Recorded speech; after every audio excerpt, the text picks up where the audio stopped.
I'm Amanda Walsh, and I spent my entire career in advertising, working from the bottom right through different agencies and networks to running a global network of 65 offices worldwide. And I'm retired from advertising, and I'm working still in a creative business where we curate private photography collections for individuals and companies. I was so useless at art at school. I considered myself very uncreative. And as we all get channeled, we're told we're academic or creative. And in fact, all my leanings were towards a creative industry, creative business. And that degree allowed me to study and explore myself and what I was capable of, actually, and coming out and thinking I could work in an industry like advertising. Do you know, I was successful because I loved it. And my great tip to anyone is that you have to be in a job that you love. And because if you do that, you will thrive and succeed. Because you go into work every day with, skipping your step, and everyone loves working with you. The people who you work for think you're brilliant. The people that work for you think you're brilliant. And I don't need to point out the opposite.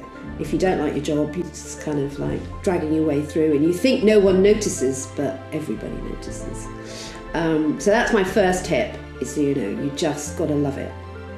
Lots of people from the outside do view it as two separate. Are you going to be a creative, i.e.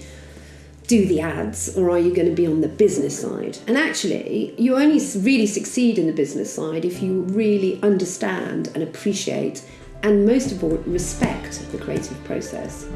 And I think that's what you have to learn. You have to learn that, the two work really well together. And now there are so many industries where that kind of thinking needs to be applied, because the creative businesses, which contribute 90 billion to the economy, is growing at 4 times the pace of any other sector. So basically, get out there and, make it happen. Well, the key thing that you need to do in my role was that it was about working as a team and bringing people together and appreciating and understanding that everyone has different skill sets, and some may be extroverts, some may be introverts, and etc. And that essentially it's a bit like being a conductor of an orchestra and trying to bring out the best in everybody. But also you have to manage the client and the business side of it. In fact, you have to advise. You end up advising them and taking a brief and trying to work out and establish what will differentiate their product in the marketplace. So you're sort of working. One minute you'll have to talk business language, and the next minute you have to be really empathetic with the creatives. And that's the balance you have to achieve.